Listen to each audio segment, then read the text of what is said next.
माफी मांगो यही मांगा हमारी। इन्हें देश के उपराष्ट्रपति को नहीं छोड़ा, ये कैसा इंसान है?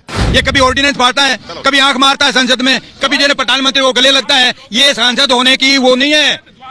ये बिल्कुल जने इसको एक्सेप्ट नहीं करेगी भारत की जनता। इसको अपने माफी मांगे और ये संसद से बाहर ही रहे तो भी अच्छा है, तभी देश का भला हो सकता है। इतना दर्द हो रहा है अंदर, दिल करता कभी उठ के चल पड़ा हम सारे, पर इतना गुस्सा हो रहा है हमारे अंदर कि लाठी जलियां अंदर रखी हमारी और दिल्ली का घेराव करेंगे। राहुल भी माफी मांगे, अगर माफी नहीं मांगेगा तो 24 का इलेक्शन आ रहा है, अब उसमें माफी उसके घुटने टिकवा देंगे। ये वे खा पी तपे बैठे हैं। सबसे पुरानी पार्टी जिसने 60 साल तक देश पर शासन किया, वो एक किसान का सम्मान नहीं कर रहे, उसका अपमान कर रहे हैं। इससे उसने करोड़ों किसानों के भावनाओं को आहत किया है। टीएमसी के नेता कल्याण बनर्जी, ममता बनर्जी और इस देश की विपक्ष की पार्टी लोग कांग्रेस के सबसे बड़े नेता राहुल गांधी अगर करोड़ों किसानों से माफी नहीं मांगते तो निश्चित रूप से ये किसान सख्त कदम उठाएंगे। एक इतिहास में दर्ज की गई है और इतिहास बनाएगा अब जाट, क्योंकि जाट अगर किसी को फांसी लगा देते अलग बात है, चलो मैं फांसी लगा दूं, पर किसी की पूरी बिरादरी का ही मजाक उड़ा दिया और वो महामहिम जो है उनका मजाक ही उड़ा दिया, तो फिर क्या बच गया इस देश के अंदर? और हम दिखा देंगे उस राहुल गांधी को और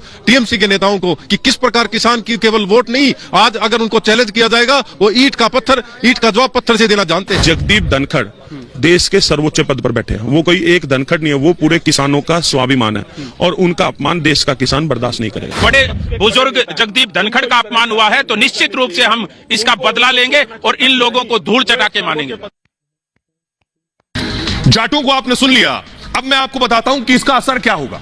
चुनाव पर इसका बड़ा असर होगा क्योंकि पूरे देश में बड़ी आबादी जाट समाज की है। यह देश का नक्शा आ गया है, जाटों की चुनावी चुनौती है। देश भर में करीब 8 करोड़ से ज्यादा, 8 करोड़ 25 लाख जाट है, जो देश की कुल आबादी का 6% है, 6%। कई राज्यों में इनका जबरदस्त प्रभाव है, चुनाव में बड़े सियासी भूमिका निभाते हैं। करीब 40 से 50 सीटों पर सीधा असर है। दिल्ली में देखिए 10% जाट हैं, 7 लोकसभा सीटें हैं दिल्ली में, लोकसभा की 2 सीटों पर सीधा असर है, बाकी सीटों पर भी सियासी प्रभाव रखते हैं। पंजाब में इन्हें जट कहते हैं, यहां जाटों की संख्या 4% से ज्यादा है। पंजाब की 13 लोकसभा सीटें हैं कुल। हरियाणा में 29% जाट है, 10 लोकसभा सीटें हैं और सीधा असर है, यहां की सभी सीटों पर इनका प्रभाव। उत्तर प्रदेश 17% जाट है, लगभग पश्चिमी उत्तर प्रदेश में ज्यादा जाट पश्चिमी यूपी में रहते हैं, यहां की सभी सीटों पर असर रखते हैं। उत्तर प्रदेश में लोकसभा की 80 सीटें, राजस्थान में 15% जाट है, 10 लोकसभा सीटों पर प्रभाव रखते हैं और राजस्थान में लोकसभा की 25 सीटें। मध्य प्रदेश में भी 5% जाट वोटर है, यहां जाट बीजेपी को वोट करते हैं। एमपी में लोकसभा की कुल 29 सीटें हैं। अब मैं आपको बताऊं, सुनिए जरा क्या कुछ कह रहे हैं सियासतदान, और खासतौर पर जिस तरह से अपमान किया गया है जगदीप धनखड़ का, उसके बाद बीजेपी अटैकिंग मूड में।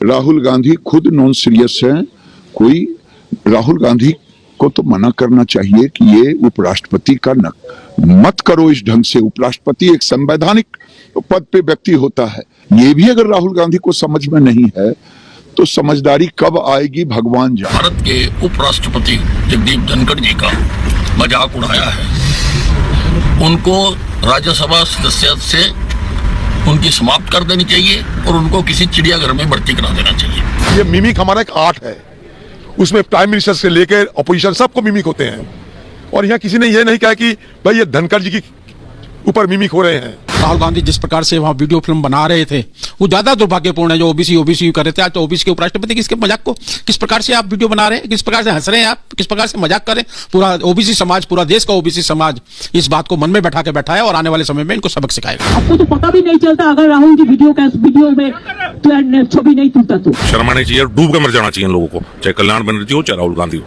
जिस तरह की जो घटना उन्होंने की है